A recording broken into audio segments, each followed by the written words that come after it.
Good morning to all of you.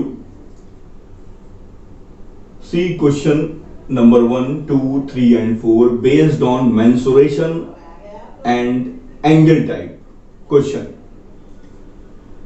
number 1. If each side of a triangle is increased by 4 centimeter, the ratio of the perimeters of the new triangle and the given triangle is 7:5. Find the perimeter of the given triangle. तो सबसे पहले बच्चों question को बहुत ध्यान से पढ़िए.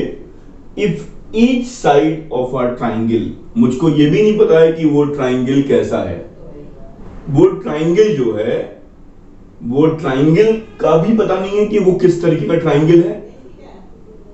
तो आप लोग क्या काम करिए, सबसे पहले क्वेश्चन को बहुत ध्यान से पढ़िए. If each side of a triangle is increased by 4 centimetre, यानी कि कोई ट्राइंगल होगा और उसका कहीं कोई पेरीमीटर होगा. अब हमको तो नहीं पता है कि वो कैसा ट्राइंगल है, लेकिन हर एक साइड को 4 4 4 बढ़ाया गया है. यानी कि जो पेरीमीटर पहले रहा होगा उसमें 12 सेंटीमीटर का इंक्रीमेंट हुआ होगा.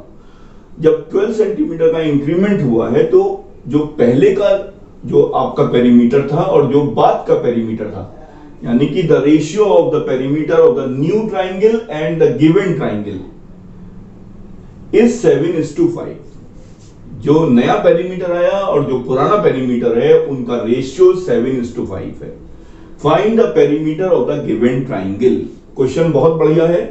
बच्चे फंस जाते हैं इस क्वेश्चन में क्योंकि वो सोचते हैं कि सर इसमें तो दिया नहीं है कि कैसा ट्राइंगल है, और वो जो है उसकी साइड को x मानते हैं. तो साइड को x मानने से फायदा ही नहीं होगा क्योंकि आपको पता ही नहीं है कि वो जो ट्राइंगल है वो किस टाइप का है. तो यहां पर आपको पेरीमीटर को x मानना है.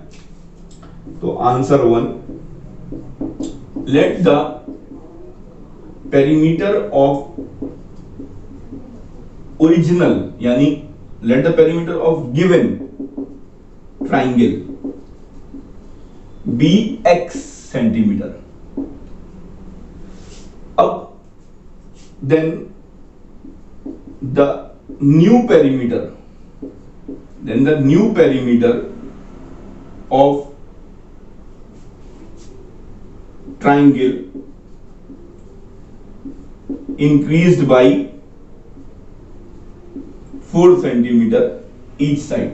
जो आपने हर साइड को 4 सेंटीमीटर इंक्रीज किया है, उसके बाद जो पेरीमीटर आएगा वो क्या हो जाएगा. पहले का तो x था और ये 4 + 4 + 4 आपका हो जाएगा, यानी कि x + 12 सेंटीमीटर. ये आपका न्यू पेरीमीटर. अब आपको बहुत ध्यान से देखना है कि कौन सा रेशियो दे रखा है. The ratio of the perimeters of the new triangle यानी कि x + 12 upon according to question, और पहले का क्या है x है. तो ये रेशियो आपको क्या दे रखा है 7:5. क्रॉस मल्टीप्लाई कर लीजिए. 5x + 12 equal to 7x, 5x + 60 equal to 7x, 7x - 5x 60, x 2x equal to 60, यानी x equal to 30, x equal to 30 centimetre. यानी कि जो आपका गिवन ट्राइंगल था उसका पेरीमीटर 30 था, और जो आपका न्यू, जब आपने चेंज किया 4 सेंटीमीटर इंक्रीज किया, तब आपका वो पेरीमीटर क्या हो गया 42. तो आप देख लीजिए कि 42/30 में जो रेशियो आ रहा है वो आपका कितना आना चाहिए, वो आपका 7:5 आना चाहिए, जो कि हमारा आ रहा है 6 7 42, 6 5 30. यानी कि हमने जो आंसर निकाला है वो आपका बिल्कुल सही है. तो ये क्वेश्चन बहुत ही अच्छा लगा था मुझे, तो मैंने इसीलिए इसको अपने लेक्चर में शामिल किया, क्योंकि यहाँ पर ये नहीं पता है कि वो ट्राइंगल कैसा है. तो कोई बात नहीं, अगर ट्राइंगल नहीं पता है तो आप ट्राइंगल के पेरीमीटर को x मान लीजिए और उसके बाद क्वेश्चन को ध्यान से पढ़िए और जो उसने कहा है वो आप कर दीजिए. सी question number 2. Answer 2. The length of a rectangle is 5 centimeter less than twice its breadth. जब कभी भी इस टाइप के क्वेश्चन आए तो आप क्या काम करिए, बेस बनाइए ब्रेथ को. लेट द ब्रेथ या width, let the width of rectangle be x centimetre. आप रेक्टेंगल की जो आपका ब्रेथ है उसको एक्स मान लीजिए। अब उसने क्या कहा, जो लेंथ है वो 5 सेंटीमीटर कम है ब्रेथ के ट्वाइस से, यानी कि लेंथ कितनी हो जाएगी 2x minus 5। Now the length of rectangle equal to 2x minus 5 according to the condition, according to the given condition. फिर पूछा गया है, आगे पढ़ते हैं, if the length is decreased by 3 centimetre. अब आप क्या काम करिए, सबसे पहले तो आप जो है ओरिजिनल पेरीमीटर निकाल लीजिए, original perimeter of rectangle, original perimeter of rectangle क्या हो जाएगा, आपको पता है 2l प्लस बी फार्मूला होता है। 2l कितना है 2x माइनस 5 प्लस बी कितना है x, तो ये आपका आ जाएगा 3x माइनस 5 यानी कि 6x माइनस 10 सेंटीमीटर। ये आपका ओरिजिनल पेरीमीटर आया। अब क्वेश्चन को आगे पढ़ा जाए, उसने कुछ चेंज किया है। If the length is decreased by 3 centimetre after according to question new length of rectangle, new length of rectangle क्या हो जाएगा, कह रहा है कि लेंथ में जो है 3 सेंटीमीटर कम कर दीजिए। तो लेंथ तो आपकी ये थी, तो इसमें 3 सेंटीमीटर मैंने कम कर दिया, तो 2x माइनस 8 हो गया। और वो कह रहा है ब्रेथ को 2 सेंटीमीटर इंक्रीज कर दीजिए, न्यू ब्रेथ ऑफ रेक्टेंगल क्या हो जाएगा आपका x प्लस 2 हो जाएगा, क्योंकि 2 उसने बढ़ा दिया है।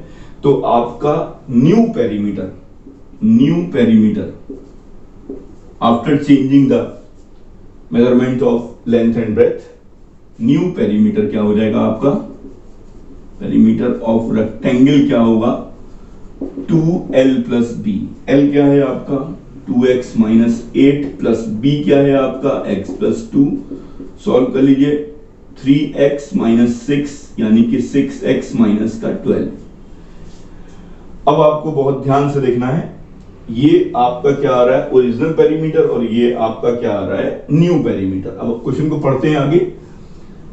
जब आपने चेंज कर दिया तो क्या लिखा है, the perimeter of resulting rectangle is 72 centimetre. एक है आपका गिवन रेक्टेंगल जिसको ओरिजिनल रेक्टेंगल बोलते हैं, और जो जब आपने चेंज किया तो रिजल्टिंग रेक्टेंगल क्या आया चेंज करने के बाद, वो पेरीमीटर है 72।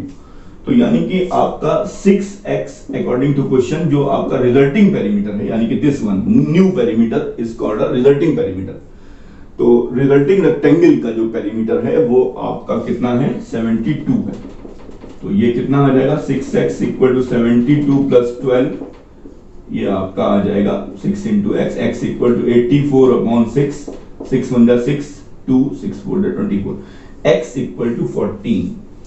यानी कि जो आपका ओरिजिनल रेक्टेंगल है उसकी जो ब्रेथ है वो 14 है, और उसका जो भी लेंथ है, आप यहां पर लेंथ निकाल लीजिए, जो ओरिजिनल है हमारा 2 इंटू 14 माइनस 5 23 आएगा। तो आपसे पूछा गया है कि find the area of the original rectangle. तो ओरिजिनल रेक्टेंगल क्या हो जाएगा, मैं यहां पर लिख दे रहा हूं एरिया ऑफ रेक्टेंगल, यानी कि पहले वाला rectangle equal to L into b, यानी कि 14 3 जा 42, 4 कैरी 28 प्लस 4 32, 322 सेंटीमीटर स्क्वायर इसका आंसर होगा। तो बहुत ध्यान से आपको काम करना है, पहले क्वेश्चन को बहुत ध्यान से पढ़ना है, क्वेश्चन ने क्या पूछा है, फिर आपको जो जो कंडीशन दे रखी है, जो जो इसमें आपको चेंज करना है वो मैंने चेंज किया, और उसके बाद मेरा आंसर आ गया।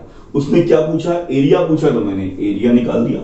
तो आपको क्वेश्चन को बहुत ध्यान से पढ़ना है और उसके बाद ही आपको सॉल्व करना। क्वेश्चन नंबर 3 देखते हैं। 2 supplementary angles differ by 50 degree. आप सभी को पता होना चाहिए कि सप्लीमेंट्री एंगल्स क्या होते हैं। Sum of 2 angles is equal to 180 degree supplementary angles, और sum of 2 angles is equal to 90 degree complementary angles होते हैं। ये आपने क्लास 7th में पढ़ा है।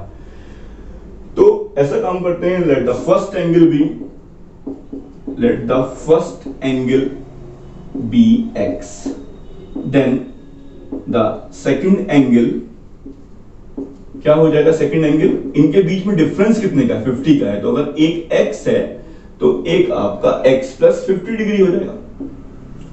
अब आपको पता है कि जो सप्लीमेंट्री एंगल्स होते हैं उनका सम कितना होता है, आपको पता है कि ये 180 डिग्री के इक्वल होता है, यानी कि 2x plus 50 degree equal to 180, 2x equal to 180 minus 50 130, और x इक्वल टू क्या आ जाएगा? 130 बाई 2, 2 6 12, 165 डिग्री, यानी एक एंगल आपका 65 आएगा और दूसरा एंगल क्या होगा आपका?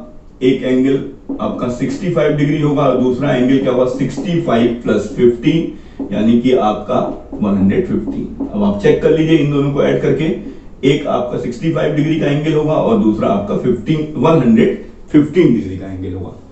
तो आप इनको ऐड करिए, देखिए आपका 180 आ रहा है, यानी कि आपने जो भी आंसर निकाला है वो बिल्कुल सही निकाला है। Question number 4, if the angles of a triangle are in the ratio 5:6:7, find the angles। आप सभी को पता है, we know that angle sum property of a triangle, all interior angles of a triangle is equal to 180 degree। तो यहां पर आप क्या काम करिए? let the first angle of a triangle be 5x, second angle क्या हो जाएगा आपका? क्योंकि आपको रेशियो दे रखा है, सेकेंड एंगल 6x डिग्री हो जाएगा, ये 5x डिग्री हो जाएगा first angle, and third one, and the third